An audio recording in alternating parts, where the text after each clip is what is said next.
Gracias a Dios por este nuevo día que nos da para poder examinar su palabra, encontrar enseñanza fresca y reconfortante para nuestra alma. Hoy quiero hablar acerca de la diligencia de nuestro Señor que mostró en su redención que hizo por nosotros. Hemos visto las veces anteriores cómo el sacerdote levita efectuaba sacrificios, era intermediario entre el pueblo y Dios para recoger de la gente del pueblo los sacrificios, las ofrendas, desde una paloma hasta un cordero. Miles y miles de personas iban al templo a llevar sus sacrificios, sus ofrendas, por causa del pecado. Y vemos cómo estos sacerdotes y levitas también ministraban día a día, incansablemente y con diligencia, estas ofrendas y sacrificios que le traía el pueblo de Israel. Quiero que veamos en Hebreos 2. Vamos a usar mucho este libro de Hebreos para ver cómo se manifestó el ministerio de nuestro Señor Jesucristo a nuestro favor, la diligencia de Jesucristo con nosotros y por su generación en la cual Él estuvo presente en esta tierra. En Hebreos 2:17 dice, por lo cual Jesús debía ser en todo semejante a sus hermanos, para venir a ser misericordioso y fiel sumo sacerdote en lo que a Dios se refiere, para expiar los pecados del pueblo, pues en cuanto él mismo padeció siendo tentado, es poderoso para socorrer a los que son tentados. Aquí quiero rescatar la palabra misericordioso. Vemos, por ejemplo, en Lucas 18, cómo se manifestó la misericordia del Señor. Lucas 18, versículo 35. El evento es de un ciego, el ciego de Jericó. Dice, aconteció que acercándose Jesús a Jericó, un ciego estaba sentado junto al camino mendigando, y al oír a la multitud que pasaba, preguntó qué era aquello, y le dijeron que pasaba Jesús Nazareno. Entonces dio voces diciendo, Jesús, hijo de David, ten misericordia de mí. Y los que iban delante le reprendían para que callase, pero él clamaba mucho más, Hijo de David, ten misericordia de mí. Jesús entonces, deteniéndose, mandó traerle a su presencia, y cuando llegó, le preguntó, diciendo, ¿qué quieres que te haga? Y él dijo, Señor, que reciba la vista. Jesús le dijo, recíbela, tu fe te ha salvado. Y luego vio y le seguía, glorificando a Dios, y todo el pueblo cuando vio aquello, dio alabanza a Dios. Una tremenda manifestación de misericordia de nuestro Señor a un ciego. Me recuerdo también cuando Jesús iba por la calle y vio un funeral, lo hizo detener y resucitó a un joven que, si mal no recuerdo, era hijo único de una viuda. También cuando alimentó al pueblo, a los 5.000, dice, sin contar a la mujer y los niños, tuvo compasión de la gente, los alimentó ahí, sentado en la hierba. Como fiel sumo sacerdote, como dice Hebreos 2:17, esto fue anunciado en 1 Samuel, que el Mesías iba a ser un fiel sumo sacerdote. 1 Samuel, capítulo 2. El contexto de este pasaje es que Elí, que era sacerdote, tenía dos hijos, pero que eran desobedientes y hacían lo que querían, incluso profanando el templo, hasta que Dios les dijo que ya era suficiente, por lo tanto los iba a cortar. Entonces, podemos ver desde el versículo 30, cuando Dios ya toma carta en el asunto y le dice a Elí, por tanto Jehová, el Dios de Israel, dice, yo había dicho que tu casa y la casa de tu padre andarían delante de mí perpetuamente, mas ahora ha dicho Jehová, nunca yo tal haga, porque yo honraré a los que me honran, y los que me desprecian serán tenidos en poco. Aquí vienen días en que cortaré tu brazo y el brazo de tu casa, de tu padre, de modo que no haya anciano en tu casa. Veré tu casa humillada mientras Dios colma de bienes a Israel. Y en ningún tiempo habrá anciano en tu casa. Esta es la maldición que Dios hace sobre Elí y su descendencia. Y el varón de los tuyos que yo no corte de mi altar será para consumir tus ojos y llenar tu alma de dolor. Y todos los nacidos en tu casa morirán en la edad viril. Y te será por señal esto que acontecerá a tus hijos, Ofni y Fines. Ambos morirán en un día. Y aquí viene el texto que quiero resaltar. Y yo me suscitaré un sacerdote fiel, que haga conforme a mi corazón y a mi alma. y yo le edificaré casa firme, y andará delante de mí ungido todos los días.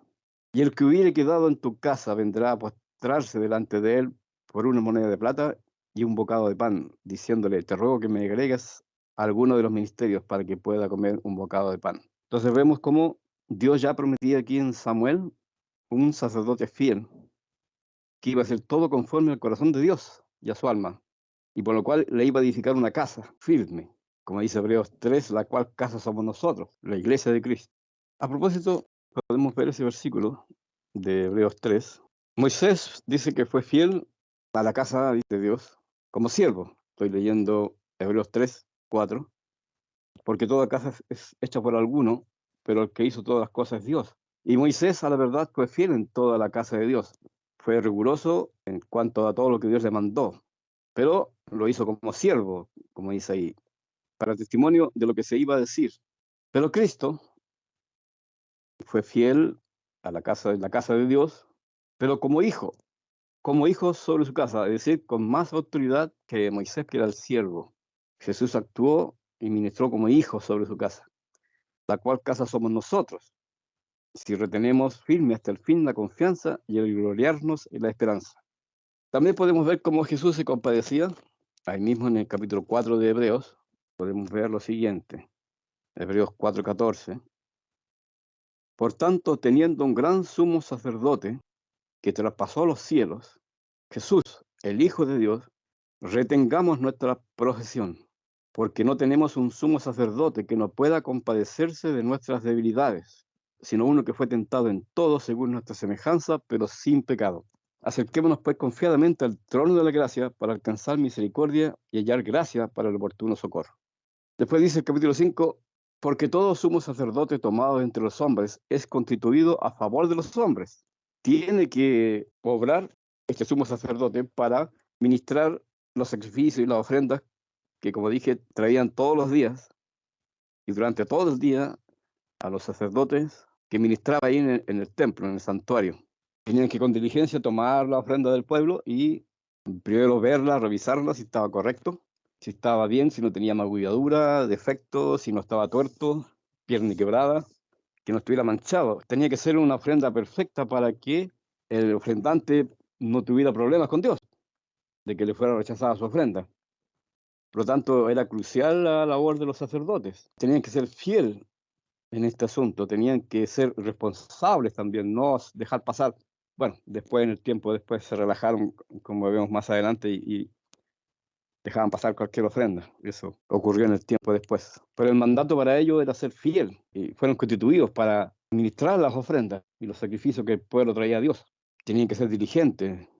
Fueron constituidos a favor de los hombres, en lo que a Dios se refiere, para que presente ofrendas y sacrificios por los pecados, para que se muestre paciente con los ignorantes y extraviados. Es decir, si algún judío llegaba con una palomita a ofrecerla al templo, el sacerdote no tenía por qué menospreciar esa ofrenda. Era pobre y era lo que la ley determinaba para los más pobres. Había otros que llevaban toro, cordero, y tenía que ser paciente, dice, con los ignorantes y extraviados, tomar esa ofrenda y ofrecerla correctamente ante Dios. Puesto que él también está rodeado de debilidad, o sea, no era superior al pueblo mismo, sino que él también estaba sujeto a pecado y a debilidad. Por lo tanto, tenía que ser misericordioso y compasivo con la gente, no altivo y soberbio. Y por causa de esa debilidad, dice, debe ofrecer por los pecados tanto por sí mismo como también por el pueblo. Y nadie toma para sí esta honra. O sea, nadie se autoproclama sumo sacerdote, sino el que es llamado por Dios, como lo fue a Aarón. Así tampoco Cristo se glorificó a sí mismo, haciéndose sumo sacerdote. Jesús no se proclamó sumo sacerdote. Él fue proclamado por Dios sumo sacerdote. Sino el que le dijo, tú eres mi hijo, yo te he engendrado hoy. Como también dice en otro lugar, tú eres sacerdote para siempre, según el orden de Melquisedec. Y Cristo, en los días de su carne, miren cómo nuestro Señor ministraba a nuestro favor, como sumo sacerdote fiel y misericordioso y clemente. Y cómo se mostraba paciente con los ignorantes y extraviados, que éramos nosotros. Cristo los días de su carne, ofreciendo ruegos y súplicas con gran clamor y lágrimas, al que le podía librar de la muerte, fue oído a causa de su temor reverente. Mire, en Mateo 9, versículo 35, Dice, recorría Jesús todas las ciudades y aldeas enseñando en las sinagogas de ellos y predicando el evangelio del reino y sanando toda enfermedad y toda dolencia en el pueblo. Toda enfermedad y toda dolencia en el pueblo. Acuérdense que la gente se agolpaba sobre Jesús, caían sobre él. Y al ver esto, sus hermanos le dijeron que no tuviera cuidado, que se alejara un poco de la gente. Pero él, con misericordia, recibía a todos, sanaba toda enfermedad y toda dolencia en el pueblo. Y al ver las multitudes, tuvo compasión de ellas, porque estaban desamparadas y dispersas como ovejas que no tienen pastor. Jesús era muy misericordioso. Hay varios ejemplos de cómo Jesús sanó a ciegos, paralíticos, leprosos. Y a propósito de los leprosos, los sacerdotes del tiempo de Jesús, de pronto empezaron a recibir leprosos que se presentaban ante ellos con una ofrenda, como decía la ley, cuando eran declarados limpios o eran limpiados. Entonces el sumo sacerdote tenía que revisar a este leproso y ver que estaba limpio y declararlo limpio, libre de la lepra. Entonces, tiene que haber parecido extraño que de repente muchos leprosos iban a entregarle ofrenda al sacerdote para que los declarara limpios. Y tienen que haberse preguntado, ¿qué pasa aquí? ¿Por qué tantos leprosos vienen a mí a que los declare limpios? ¿Qué está pasando? Y era que nuestro Señor Jesucristo lo estaba sanando. Y tal como Jesús decía, vayan al sacerdote, preséntense, lleven la ofrenda que dice la ley, para testimonio a ellos. Es decir, para que se dieron cuenta de que Jesús estaba obrando en medio del pueblo, haciendo milagros, prodigios y portentos, sanando leprosos, paralíticos, ciegos. Increíble. Como dice Isaías 35, él tenía que hacer eso. Estaba destinado, estaba escrito que esto iba a ocurrir. Isaías 35, el versículo 5. Entonces los ojos de los ciegos serán abiertos y los oídos de los sordos se abrirán. Entonces el cojo saltará como un ciervo y cantará la lengua del mudo, porque aguas serán cavadas en el desierto y torrentes en la soledad. El lugar seco se convertirá en estanque y el sequedal en manaderos de agua. En la morada de chacales, en su guarida será lugar de cañas y juncos. Y habrá allí calzada y camino, y será llamado camino de santidad. No pasará inmundo por él, sino que el mismo estará con ellos. El que anduviera en este camino, por torpe que sea, no se extraviará, porque el Señor nos guiará. Será clemente, paciente con los extraviados e ignorantes. Se cumple la profecía en nuestro Señor. En Hebreos capítulo 5, como estábamos leyendo, vemos cómo la labor de los sacerdotes era incansable. Mucha gente, miles de personas iban a presentar su ofrenda y sacrificio al sacerdote día tras día. Paciente, lo vemos por ejemplo en Mateo 17, versículo 14. Cuando llegaron al gentío, vino a él un hombre que se arrodilló delante de él diciendo, Señor, ten misericordia de mi hijo, que es lunático y padece muchísimo, porque muchas veces cae en el fuego y muchas en el agua. Y lo he traído a tus discípulos, pero no le han podido sanar. Respondió Jesús, oh generación incrédula y perversa, ¿hasta cuándo os he de estar con vosotros? ¿Hasta cuándo os he de soportar? Jesús soportó a su discípulo, traédmelo acá. Y reprendió Jesús al demonio, el cual salió del muchacho, y este quedó sano desde aquella hora. Entonces vinieron los discípulos a Jesús aparte y dijeron, ¿por qué nosotros no pudimos echarlo fuera? Jesús le dijo, por vuestra poca fe. Es decir, no por ausencia de fe, sino que por poca fe. Jesús nos reprende por tener poca fe. Porque de cierto os digo que si tuvierais fe como un grano de mostaza, diréis a este monte, pásate de allí allá y se pasará y nada os será imposible. Pero este género no sale sino con oración y ayuno. ¿Se acuerdan cuando Jesús iba caminando y ve una higuera y tuvo hambre y quiso ir a comer higos? Y dice expresamente el escritor que no era temporada de higos, pero al no encontrar higos, Jesús lo maldijo a la higuera. Dice Mateo 21, 18, por la mañana volviendo a la ciudad tuvo hambre y viendo una higuera cerca del camino vino a ella y no halló nada en ella, sino hojas solamente. Y dijo, nunca jamás nazca de ti fruto. Y luego se secó la higuera. Viendo esto los discípulos decían maravillados, ¿cómo es que se secó enseguida la higuera?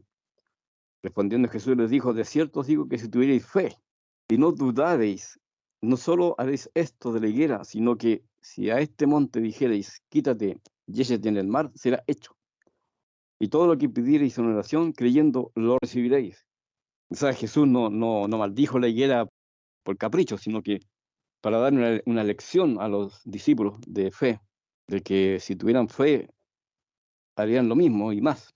Vemos también cómo Jesús oraba y ruegos cuando murió su amigo Lázaro y fue a verlo ya muerto. En Juan 11:28, dice Juan, habiendo dicho esto, fue y llamó a María, su hermana, diciéndole en secreto, el maestro está aquí y te llama. Ella cuando lo oyó se levantó deprisa y vino a él. Jesús todavía no había entrado en la aldea, sino que estaba en el lugar donde Marta la había encontrado. Entonces los judíos que estaban en casa con ella y la consolaban, cuando vieron que María se había levantado deprisa y había salido, la siguieron diciendo, va al sepulcro a llorar allí. María, cuando llegó a donde estaba Jesús, al verle, se postró a sus pies diciendo, Señor, si hubieses estado aquí, no habría muerto mi hermano. Jesús entonces, al verla llorando, y a los judíos que la acompañaban, también llorando, se estremeció en espíritu y se conmovió. Y dijo, ¿dónde le pusisteis? Le dijeron, Señor, ven y ve. Jesús lloró.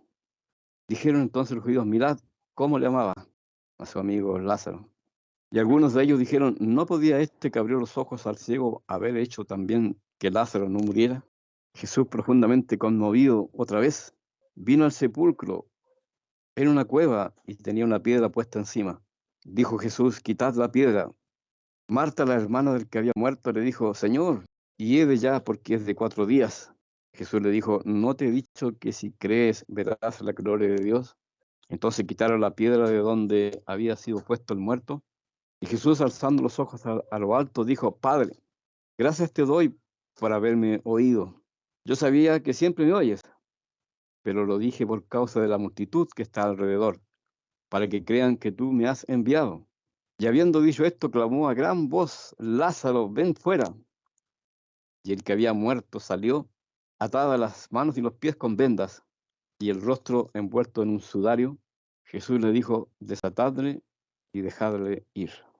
Una tremenda manifestación de la misericordia y compasión de nuestro Señor, que se conmovió, no fue ajeno al dolor humano, al dolor de los parientes y de la gente, de los amigos de María, Marta, Lázaro, que fueron a su funeral. Se conmovió profundamente. También vemos orando al Señor en Mateo 26, en Getsemaní, Mateo 26:36.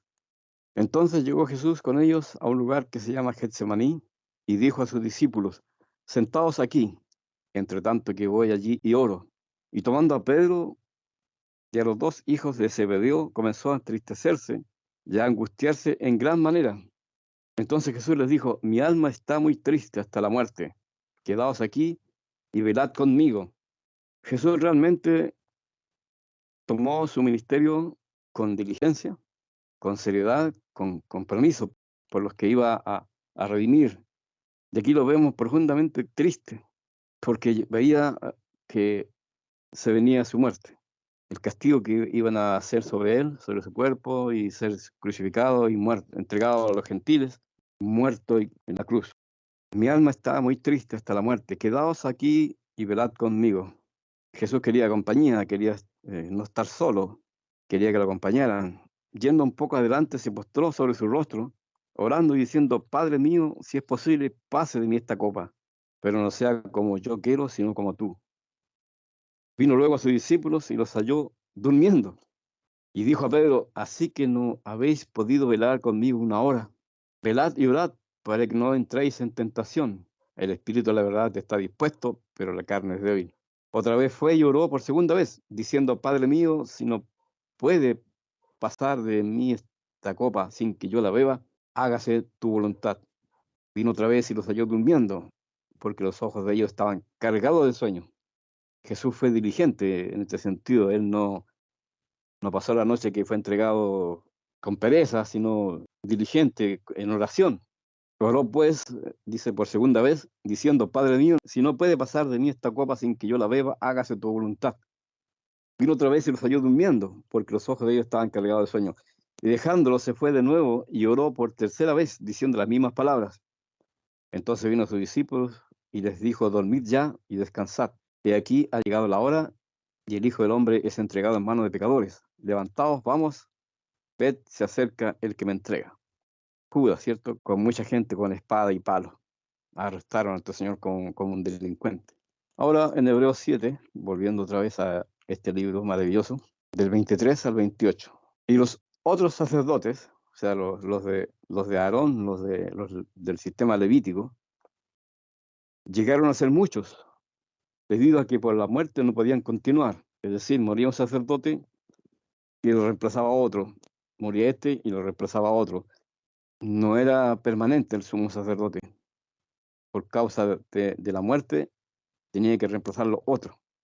Mas este, o sea, nuestro Señor Jesucristo, por cuanto permanece para siempre, tiene un sacerdocio inmutable. O sea, que no se mueve, que no tiene sucesión, es único.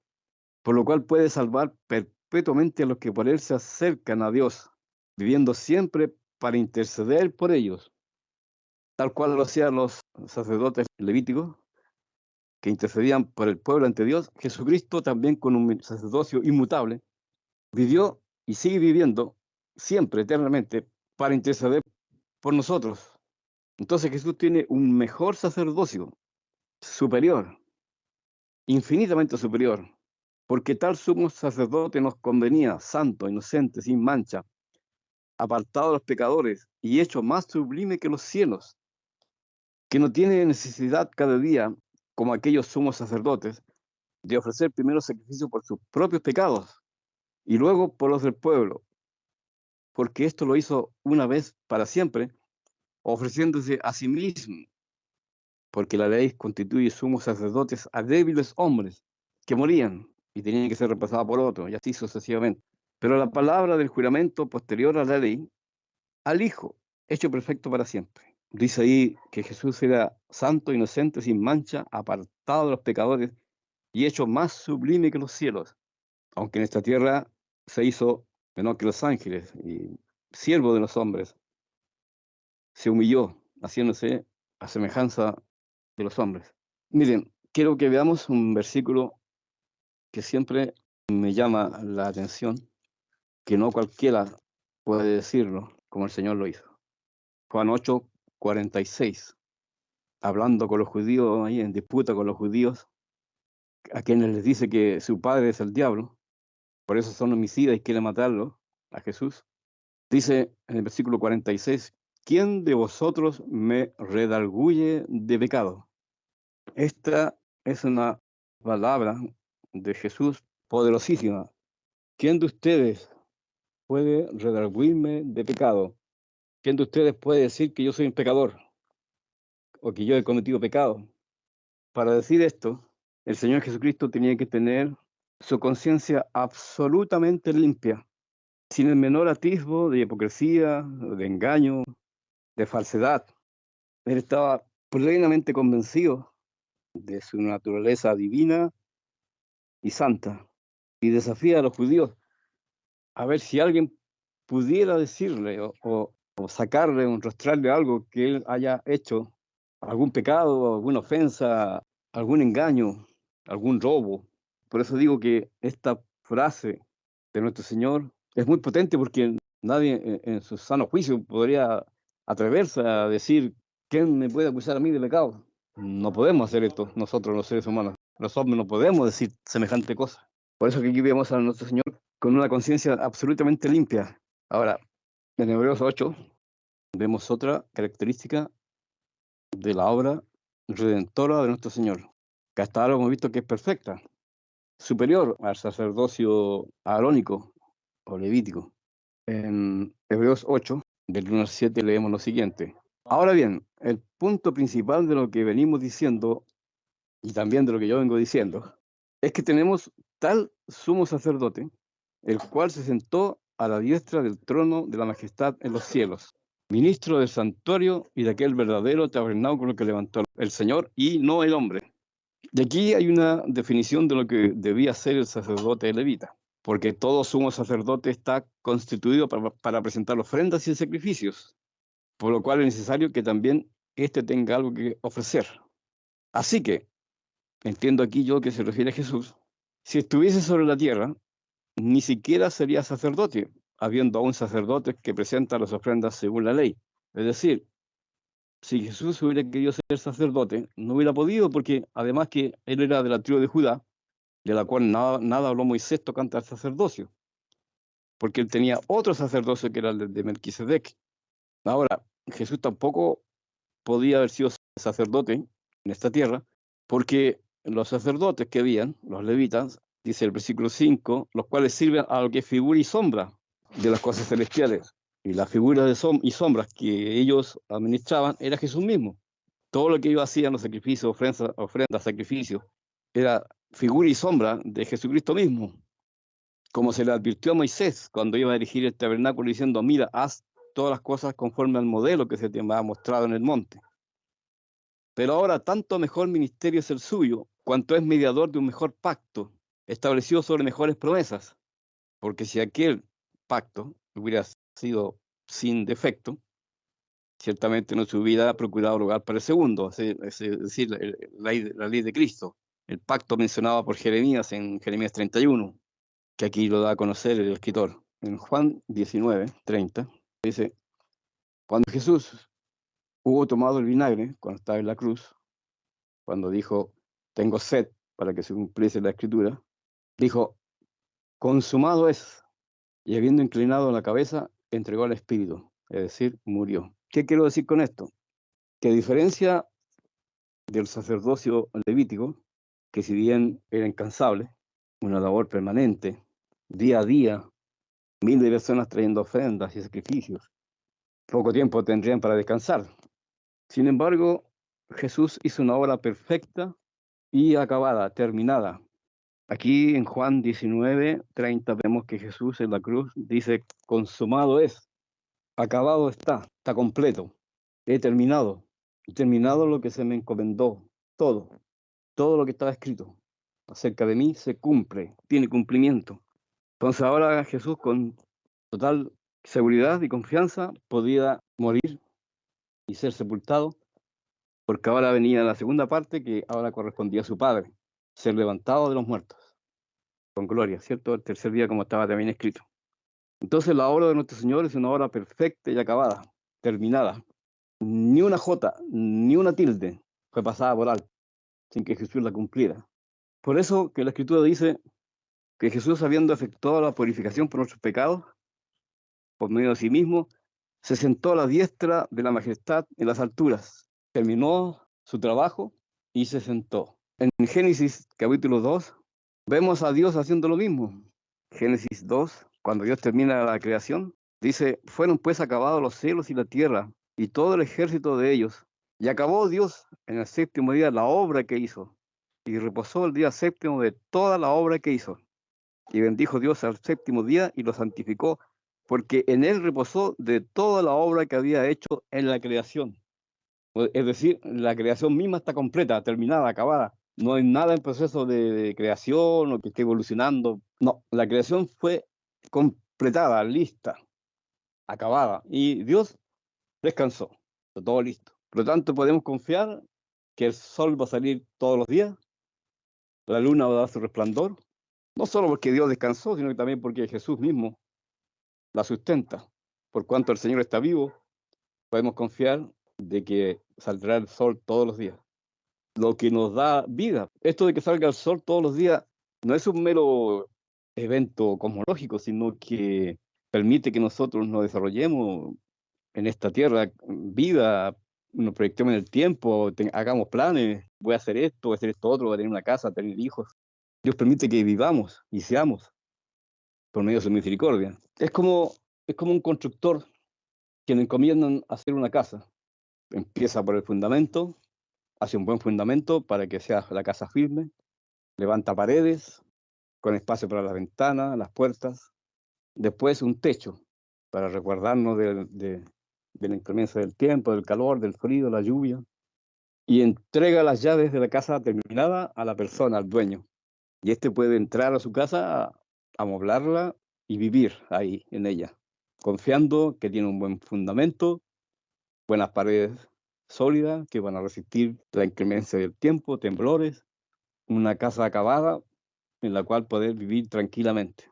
Nuestro Señor Jesucristo hizo una labor perfecta, acabada, en la cual podemos confiar y depositar nuestra alma en este sacrificio perfecto. Él concluyó su obra, su labor, y se sentó al lado de su Padre. Pero ni aún así terminó su obra, igual continúa ahora intercediendo por nosotros, porque sabe que igual lo necesitamos, porque seguimos siendo pecadores a pesar de ser creyentes, porque el pecado nos subyace, aún siendo creyentes. Él lo sabe, y por eso que mandó su Espíritu Santo para ponerse a nuestras malvadas intenciones e intercede por nosotros ante Dios como nuestro abogado. Por lo tanto, Dios, cuando recibe a un pecador arrepentido, Dios lo recibe en base a una obra perfecta y acabada, la de Jesucristo. En Hebreos 9:6, cuando habla del tabernáculo, ¿cierto? El santuario terrenal, el lugar santo, el lugar santísimo, dice en el versículo 6: y así dispuesto estas cosas, en la primera parte del tabernáculo, entran los sacerdotes continuamente para cumplir los oficios del culto. Pero en la segunda parte, solo el sumo sacerdote una vez al año, no sin sangre, la cual ofrece por sí mismo y por los pecados de ignorancia del pueblo. Jesús no tuvo que ofrecer sacrificio por sí mismo, porque él era santo, justo, apartado de los pecadores.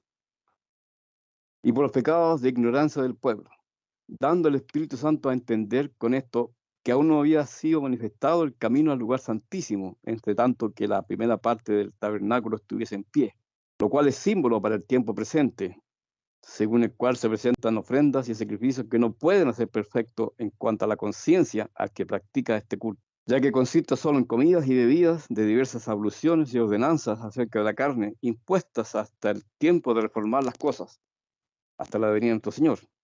Pero estando ya presente Cristo, sumo sacerdote de los bienes venideros, por el más amplio y perfecto tabernáculo, no hecho de manos, es decir, no de esta creación, y no por sangre de machos cabríos ni de becerros, sino por su propia sangre, entró una vez para siempre en el lugar santísimo, habiendo obtenido eterna redención.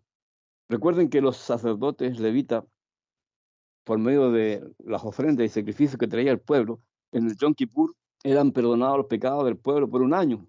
Tenían que volver al año siguiente otra vez a ofrecer sacrificio. La ventaja de nuestro Señor Jesucristo es que Él, con un solo sacrificio y una sola ofrenda de sí mismo por su sangre, obtuvo de una sola vez y para siempre eterna redención para los que se acercan a Él. Porque si la sangre de los toros y de los machos cabríos y la ceniza de los becerros, rociada a los inmundos, santifican para la purificación de la carne, cuánto más la sangre de Cristo, el cual mediante el Espíritu Eterno se ofreció a sí mismo sin mancha a Dios, limpiará vuestra conciencia de obras muertas para que sirváis al Dios vivo. Así que por eso es mediador de un nuevo pacto, para que interviniendo en muerte para la remisión de las transgresiones que había bajo el primer pacto, los llamados reciban la promesa de la herencia eterna. Los llamados, los que el Señor, por gracia, nos llama para obtener los beneficios de este sacrificio perfecto de nuestro Señor Jesucristo. Porque como no es de todos la fe, no a todos les llega esta promesa de la redención eterna, sino los llamados, a los que Dios en su misericordia y en su justicia los llama para ser limpios en la sangre de Cristo. Y por último, en Hebreos 10, del 1 al 25, quise resumir este capítulo, pero en realidad es difícil resumir algo tan bueno. Dice, porque la ley, teniendo la sombra de los bienes venideros, no la imagen misma de las cosas, esta era la diferencia entre los profetas y los apóstoles, que los profetas hablaban en sombra, en figura. En cambio, los apóstoles hablaban francamente, cara a cara, no por figuras ni por sombra. Nunca puede, por los mismos sacrificios que se ofrecen continuamente cada año, hacer perfectos a los que se acercan. De otra manera, cesarían de ofrecerse, pues los que tributen este culto, limpios una vez, no tendrían ya más conciencia de pecado. O sea, yo iría con mi cordero al sacerdote, él lo revisa, lo aprueba, ve que está bien, no tiene problema, y lo ofrece, lo degüella, derrama su sangre, y soy perdonado. Por lo cual yo me iría a mi casa perdonado para siempre. No tendría por qué volver al próximo año ofrecer otro sacrificio, si ya con ese es suficiente. Pero vemos que no era así, que era imperfecto este sacrificio, este culto. De otra manera, cesarían de ofrecerse, pues lo que tributan este culto, limpios una vez, donde tendrían ya más conciencia de pecado, y por supuesto los sumos sacerdotes descansarían de sus labores. Pero en estos sacrificios cada año se hace memoria de los pecados, porque la sangre de los toros y de los machos cabríos no pueden quitar los pecados. Por lo cual, entrando en el mundo, dice, sacrificio y ofrenda no quisiste, más me preparaste cuerpo. Holocausto y expiaciones por el pecado no te agradaron. Entonces dije, he aquí que vengo, oh Dios, para hacer tu voluntad, como en el rollo del libro está escrito de mí. Diciendo primero sacrificio y ofrenda y holocausto y expiaciones por el pecado no quisiste, ni te agradaron, las cuales cosas se ofrecen según la ley, y diciendo luego, he aquí que vengo, oh Dios, para hacer tu voluntad, quítalo primero, o sea, las expiaciones, los sacrificios, los holocaustos, por medio del sistema levítico, quítalo primero para establecer esto último, es decir, la voluntad de Cristo de venir y hacer la voluntad de Dios, es decir, morir en nuestro lugar por la humanidad. Y en esta voluntad, la voluntad de Cristo y la de Dios, que ambos juntamente obraron por nuestra redención, en esa voluntad somos santificados mediante la ofrenda del cuerpo de Jesucristo hecha una vez para siempre. La obra incansable de nuestro Señor Jesucristo, la dedicación, la compasión que hizo por nosotros, por todos los creyentes que iba a rescatar, fue una sola, de una vez, pero fue suficiente, perfecta y acabada, una vez para siempre. Y ciertamente todo sacerdote está día tras día ministrando y ofreciendo muchas veces los mismos sacrificios que nunca pueden quitar los pecados. Este es el punto que yo quiero resaltar, que los sacerdotes día tras día ministraban y ofrecían muchas veces los mismos sacrificios, vez tras vez, día tras día, semana tras semana, mes tras mes, pero que nunca, dice ahí, pueden quitar los pecados. Pero Cristo, habiendo ofrecido una vez para siempre un solo sacrificio por los pecados, se ha sentado a la diestra de Dios. Es decir, terminó su trabajo, fue suficiente, no hay más, no hay nada más que añadirle, ni siquiera de nuestra parte. Es un trabajo perfecto, diligente, acabado, consumado. Por lo tanto, se sentó a la diestra de su Padre. Listo, Padre, terminé. Está completa la labor. Y de ahí en adelante, esperando hasta que sus enemigos sean puestos por el estrado de sus pies. Porque con una sola ofrenda hizo perfecto para siempre a los santificados. Amén. Maravilloso. Y nos atestigua lo mismo el Espíritu Santo. Porque después de haber dicho, este es el pacto que haré con ellos, después de aquellos días, dice el Señor, pondré mis leyes en sus corazones y en sus mentes las escribiré. Y añade, y nunca más me acordaré de sus pecados y transgresiones, por la única y perfecta labor redentora de nuestro Señor Jesucristo. Pues donde hay remisión de estos, no hay más ofrenda por el pecado. Es decir, Jesús en la cruz, en su cuerpo, terminó con el pecado. Por lo tanto, ya no hay más que ofrecer. Solamente presentarnos con el sacrificio perfecto y acabado de nuestro Señor, que es perfecto para llevarnos a la vida eterna. Amén. Y aquí viene el consuelo del escritor de Hebreos. Así que, hermanos, teniendo libertad para entrar en el lugar santísimo por la sangre de Jesucristo, por el camino nuevo y vivo que Él nos abrió a través del velo, esto es, de su carne, y teniendo un gran sacerdote sobre la casa de Dios, la cual casa somos nosotros, dice Hebreos 3, ¿cierto? La iglesia de Cristo, acerquémonos con corazón sincero, en plena certidumbre de fe, purificados los corazones de mala conciencia y lavados los cuerpos con agua pura. Mantengamos firme, sin fluctuar, la profesión de nuestra esperanza, porque fiel es el que prometió. Y considerémonos unos a otros para estimularlos al amor y a las buenas obras, no dejando de congregarnos, como algunos tienen por costumbre, sino exhortándonos, y tanto más cuando veis que aquel día se acerca. Hermosas palabras, hermano. Por último, si a alguien no le parece suficiente lo que hizo Jesucristo, Dios llama como testigos al sol y la luna. Si cualquiera de los dos faltare, Dios no cumplirá su promesa. Pero mientras permanezcan el sol y la luna, su pacto es firme por la eternidad. podemos confiar en la obra de nuestro Señor Jesucristo. Esto lo dice Jeremías 31 al final, a propósito del pacto que estamos leyendo. Jeremías 31, 35 dice: así ha dicho Jehová, que da el sol para luz del día, las leyes de la luna y de las estrellas para luz de la noche, que parte el mar y brama sus ondas. Jehová de los ejércitos es su nombre. Si faltaren estas leyes delante de mí, dice Jehová, también la descendencia de Israel faltará para no ser nación delante de mí eternamente. Así ha dicho Jehová: si los cielos arriba se pueden medir y explorarse abajo los fundamentos de la tierra, también yo desecharé toda la descendencia de Israel por todo lo que hicieron, dice Jehová. Es decir, va a tener misericordia de Israel para establecer su pacto. Y finalmente, en el Salmo 89, también hay unos versículos muy hermosos.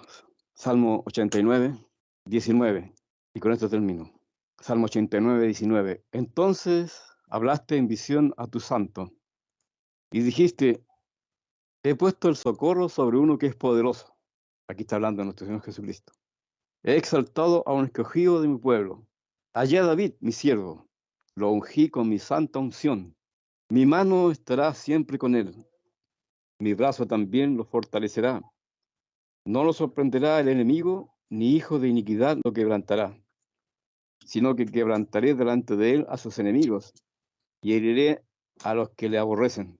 Mi verdad y mi misericordia estarán con él, y en mi nombre se ha exaltado su poder. Asimismo pondré su mano sobre el mar y sobre los ríos su diestra. Él me clamará: mi Padre eres tú, mi Dios y la roca de mi salvación. Yo también le pondré por primogénito, el más excelso de los reyes de la tierra. Para siempre le conservaré mi misericordia, y mi pacto será firme con él. Pondré su descendencia para siempre, y su trono como los días de los cielos. Si dejaren mis hijos mi ley, y no anduvieren en mis juicios, si profanaren mis estatutos, y no guardaren mis mandamientos, entonces castigaré con vara su rebelión, y con azotes sus iniquidades. Mas no quitaré de él mi misericordia, ni falsearé mi verdad. No olvidaré mi pacto, ni mudaré lo que ha salido de mis labios. Una vez he jurado por mi santidad, y no mentiré a David. Su descendencia será para siempre, y su trono como el sol delante de mí. Como la luna será firme para siempre, y como un testigo fiel en el cielo. Amén, hermanos. Aquí vemos que podemos confiar perfectamente en la obra de nuestro Señor. Si alguien tiene duda, mire hacia afuera al sol, en la noche a la luna, y compruebe que el Señor hace salir cada día el sol y la luna, por lo tanto sus promesas son firmes para siempre. Amén, hermano. Eso los tenía preparado. Muchas gracias. Amén. Gracias, hermano John, por la exhortación, por recordar nuestras palabras, Señor, de la Escritura, que tenemos un sumo sacerdote que puede compadecerse de nosotros cuando estuvo en su pueblo, en la tierra, se compadeció de todos sus hermanos, los sanó, y él sigue ministrando. Nuestra generación también sigue haciendo lo mismo. Nosotros podemos acudir confiadamente, como dice, al trono de gracia para encontrar oportuno socorro. Así que ahora le quería preguntar a nuestro hermano pastor si tiene un comentario. Un pequeño comentario, nada más, muy alegre por lo que a nosotros nos atañe. Todos tuvimos un origen en alguna otra iglesia de la que estamos ahora. En particular, nosotros también, en el tema de la intercesión de Cristo, era uno de los temas más importantes en esa antigua iglesia en la que estábamos. Pero cuando vino la claridad de la importancia del Evangelio y lo que era el Evangelio, nosotros entendimos todas aquellas cosas que no eran difíciles entender antes. Y leo para explicar eso Romanos 3, verso 32, 34, dice. Porque ahí se condensa cómo Dios nos abrió los ojos a nosotros para ver que Cristo había hecho un sacrificio suficiente, una obra redentora suficiente, que nos haya traído la justificación y la paz con Dios. Dice, el que aún a su propio Hijo no perdonó, antes le entregó por todos nosotros. ¿Cómo no nos dará también con él todas las cosas? Y luego dice, ¿quién acusará a los escogidos de Dios? Dios es el que justifica. ¿Quién es el que condenará? Cristo es el que murió, más aún el que también resucitó, quien además está a la diestra de Dios, que también intercede por nosotros. Entonces, tal como hoy día vimos en detalle toda esta obra del Señor que hizo en favor nuestro, nosotros también el día que vimos la grandeza de la obra redentora, la plenitud de la obra redentora de Cristo, que si Dios nos ha justificado, nadie nos puede condenar, y Cristo intercede cada día por nosotros, por un sacrificio que ya hizo, sobre la victoria que ya tuvo, y que también hoy intercede por nosotros cuando pedimos perdón por nuestros pecados. Así que estamos en paz con Dios. Y cuando dice, ¿quién? Si Dios justifica, ¿quién condenará? Recuerden que cuando Cristo fue en Apocalipsis, el niño que estaba a punto de ser devorado por el dragón fue arrebatado por el trono de Dios, a la diestra de Dios, según la visión de Apocalipsis. ¿Qué pasó a continuación? Satanás fue arrojado del cielo porque nos acusaba día y noche. La palabra de Dios dice que si Dios justifica, ¿quién condenará? Por lo tanto, ya no hay nadie que nos pueda condenar porque el Señor Jesús se ha hecho cargo de nuestra deuda con Dios con su propia vida. Y con la muerte, el que ha muerto ha sido justificado del pecado. Estamos en paz con Dios y nadie nos puede condenar. Siempre viviendo con un corazón arrepentido, pero con la certeza de que si invocamos el nombre del Señor Jesucristo, recibiremos siempre la paz y el perdón de nuestros pecados. Gracias por el estudio de hoy, así como todos los otros estudios que Dios está bendiciendo y trayendo a la iglesia por medio de los hermanos que están predicando. Amén.